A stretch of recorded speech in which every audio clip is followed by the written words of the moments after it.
ne Afcon basubmitting ekisawe kya Kadiba whereby nti sente zifulumye milioni 2 nga zigenze ku kintu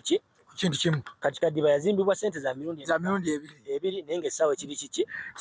kiri kimu so kyengamba nti twali badde sente ze zayongerwa Kadiba zalwali zizimba maybe ekisawe ate ekirala nga bole batereza Kyambogo we batereza Wankulukuku ofunda whereby nti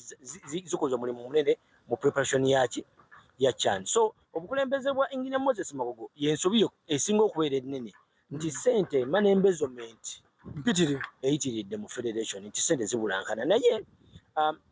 esinga obulankanya sente ezo n'obungi bwazo kubeera nga yekumira mu buyinza yenga omutya nti nakunyonyedde ba chairman ba region zibano oba ba regional delegates abo abajja ku assembly ya FIFA nti kati sente weziva mu FIFA legazo za development no bagenda kukwata sente zo baziwe DFA zo ba chairman remember when you chairman of the DFA you will be accountable eri federation kakati bobera mukamawo ino accountability automatically akwaka sente tolikera ku macha n'omulwana tolikera ku macha n'omulaga nsobiye weri tolikera ku macha and you vote against him chokola abantu Magogo n'abakulembeze ba FIFA bali bagezi nnyo ne bateekawo nti mu percentage ya kalulu abalonzi abava ku DFAs omukago kole 48 bayina percentage ya 5.5 nti niwe abatafunye balala bonna bano bagatta abo banamulonda kiba kiyise it becomes an automatic I understand candidate ate jukira abera is an incumbent chovolaba ndiche tulina okulwandako nga maliriza okubeera tulwana statutes oba amateeka ago kubeera nga gakyusibwa nti omuntu yenna muna Uganda ayagala omupiira nga muwagizi wa mupiira abeere entitled ku kulonda kwa federation otegeera bulungi onaye kona kolesa akwatagana ku nsonga ezo nga tunagenda ku program ku kibuzo kirala okay kale ekibuzo ekirala ennaku zino tulabyeko abantu abamu nga bavaayo boogera ku linnya Mutyaba mu mupiira gwa Uganda Mutyaba kye kyasinga okuleetera okubeera nti wakola erinnya mu mupiira gw'eggwanga ate nga n'abazannyi abalala baaliyo naye okulaba nti ate kati Mutyaba oyogerwako nnyo ku mupiira gw'eggwanga olowooza kiki ekyasinga okuleetera okuhypinga ennyo okusookera ddala nera muna Uganda amanye nti zo mpiira sikusabidde ebbanga ddene nga emyaka nga 15 naye sigiweza kale okusaba bino ebyekyalo biki that is okay naye ku international level mpira siruddeeko ku stage ya international siruddeeko ku Uganda Cranes siruddeeko ku club professional football salwayo nasamu pera nagumala nga nkyali yango mango gumala naye ekyenjawulo maybe kyenyiza okwogerako fe mu rigimu yaffe twayina okwekkiririzaamu twayina omutima nze nayina omutima nali sitya nga ne bonteera ekisenge nonga nti yokalina ogiraba yoponenti wo ogenda faafagana naye ku mutima gwe nayina nali nsobola ofaafagana ne kalina eyo so kunze byonna bye nakola mu mupiira oba bitono no matter how much or how little we byali I contribute them to hard working. I understand. Okitegeera because njagala otegeeza Munnayuganda leero amanye nti ng'ovudde ku by'okubeera hard work naye ne Katonda abeera part of you. Kati nakeeranga ku makya buli lunaku ssaawa 10 era bw'obuuza abamanyira abandabanga nakeeranga buli lunaku ssaawa 10 ez'ekiro buli lunaku nazuka ssaawa 10 nengenda ku road work nenva ku road work nengenda ekitene ne training ne club nenva ku club ekawungeezi bana balaji bagenda okukyakala kola batyanze nageranga mu gym so obulamu bwange bwonna nabudedicated ku mupiira ate ekyokubiri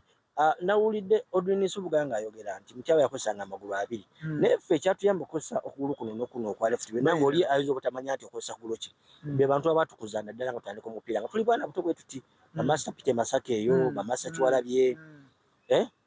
batukubanga nga bagamba leero togenda kukozesa kugulu kwa right kwomanyi training sira utogenda kukozesa left so you nobeera conversant nobeera ng'ogulu kuno nakwo kuli kyekimu kusobola part of you mubwongo kyebuga era bonna abaana bosanga abayitako ku Masika Baptist batone mawejje nga botumulira abantu ngabo n'abalala bangi nnyo besobola kumenya mannya bonna basanga nga bwe yakusanga ng'ogulu ne left ne right nga asobola okukola kiki because of the way engeri akola ki gye batukuzaamu. Then ekisembayo mu byonna byonna nga omaze obisaminga up trainings okoze eki wekkiririzaamu ekisinga byonna be bantu b'osamba nabo. So I will attribute byonna bye nakola ku bantu be nasambanga nabo mu tiimu be nasamba abakutendesa abanyambanga okungayidinga okitegeera bonna gye mpisa bakoki Sali bakoki Ddunga Edi Butindo bakoki Golola Ekitende bakoki Waswa koki Kaziba Edward abantu bonna asobola bamenya bonna bamalayo naye it was their contribution eyanfuula kye nakola ki n'abawagizi b'omupiira abanjagalanga ennyo bwe nasambanga bwe nabwera ku ssaawa they used to motivate me bakumotivate mutyaba kilabu ze nasambira professionally bakoki be nasanga professionally national team bakoki be nabeera nabo those people bakontributa kinene nnyo ku performance y'omusambi. Moment ki gy'otyerabira gy'omanya nti eno moment mu kisaawe yaleetera abantu kuba enduuka tabaabike? Moment gye nsobola okubeera nagyo yali mbi yali ennamboole 2011 twali tusamba ne ttiimu y'e Kenya. Omupiira ogwo najjamu nga substitute naye omupiira ogwo gwalimu ebintu bingi abantu besobola nakubagamba gwalimu ebintu bingi nnyo. Omupiira ogwo twalina okuguwangula ennamboole wabula nga twetaaga goolo ne weyalibadde nayingira mu kisaawe omwo nga nennemwa goolo mu dakiika nga dakiika nga 3 omupiira gugwe ate nga goolo yali clear chance okubeera nga Uganda qualifying ogenda mu AFCON after almost 37 years naye Katonda bwatu byakola ki. So the best moment gye nsobola okuba nga gisobola kwerabira yeeyo but of course I've had good memories nga twangula league twangula Uganda Cup tukola there are so many naye eyo gye nsobola okuba nayo. That was the worst. Yeah, the worst moment. Kati twagala ku eno yennyini nti nasambako mupiira oba nensala oba such moment. Kati ate moment gye nsobola okubeera nayo yasinga okunsanyusa mu bulamu bwange bwonna actually yali ya sente za Tipi Mazembe. Bwe ngenda ne signinga mu tiimu ya Tipi Mazembe nagenda mu Tipi Mazembe nga nyali liizi ya Elmerick nava mu Elmerick nga president wa Elmerick ampadde emitwalo $2 nga nvuddeyo nga tusuubira okusayininga deal ya Elmerick. Kati nalina omusajja gwe nakolanga naye yantwala mu Elmerick baali bamuyita Bagi nga tumanya deal ya Elmerick nti eyengedde n'agenda n'ayogera ne Elmerick n'abagamba nti mutyaba Dr. Amasesi ze tagenda wona kugulu kumbe tulina deal gye tukola ki gye tugoba. Kati tugenda okufuna sente ngenda okufuna sente Congo Moise Katumbi Chapo yampe emitwalo 6 $, ngitwalire Elmerick negule nenge yagimpa ngende nfune release yange naye nga release already nkola ki ogina eri Kampala wano so nakomona emitwalo 6 ku nnyonyi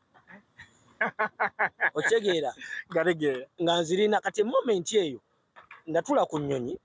n'okwebaka nennebaka ngensawo ya sente kitadde wa kabini waggulu nennebaka n'okwebaka otulo ng'essanyu likugamba nafuna essanyu so butafuna essanyu naye nkomawo n'akasente ate nenzirayo okumpa ezange olunga nkimeririzi nzireyo nkutegeera kumbe oginonye Uganda webaye nnyo era wayite wiiki emu ne mukubira ati irizi nagifunye nenzirayo Congo nanyonga emitwalo emirala 6 egange so nemba nga nfunye $1 million emu emitwalo ameka esente wakakubira ddala $1 million emu emitwalo. So that was the best moment of my life. Kyova olaba nti ate sometimes ffe kati bw'okulanga tubadde guided bulungi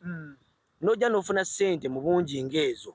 kyova olaba n'omupiira saakola ki tewagulu ako oye tunoonya future bana lima zofuna ez'Ameriki badde nfuna omusaala omulungi ntambuddeko Bungereza nfune ku ssente nkomyewo wano ate ngenze mu Tipi Mazembe. So with all that kind of money nali nkuŋŋaanyiza mu mupiira nali mbutuufu honestly nga sinakirina kyewetaaga guidance naye sinasobola kusamba mu ki I see nkutegeera bulungi. Kyova agambye nti my career yali short lived because yajjamu interferences nyingi nnyo okitegeera ofunye sente ozimbye woobeera ozimbye apartment ozimbye amayumba oguze amataka kyalina kyewetaaga oguze faamu ogenda n'obuuza ne kati kiki nnyo okitegeera okisinza okusabula lunaku kati ate abazungu batusingiraawo nti ate yayongerako buki obusente obwo nti bungi era ne bukujja no mu Africa okusinga tunoonya nnyo ssente era nzaagala nakati nkola ki buli muntu anoonya ssente kati nzaagala era nkyazinoonya na guno gwaka yesebo. Okay, tweyanze nnyo tweyanze abalabi ba JDS Media yeyo program yeyo interview yaffe gye tusobodde okufuna olunaku olwaleero tukyamweyongeza Mike Mutyaba akyalina bingi ebyokutuwa gwe gyekuumire ku subscribinga likinga followinga paka lasi tujja kuba tufuna ebisinga waawo tuyanze nnyo lweyanzigisa kale sawa olunaku olungi webale nnyo webayita ewaawo taata ya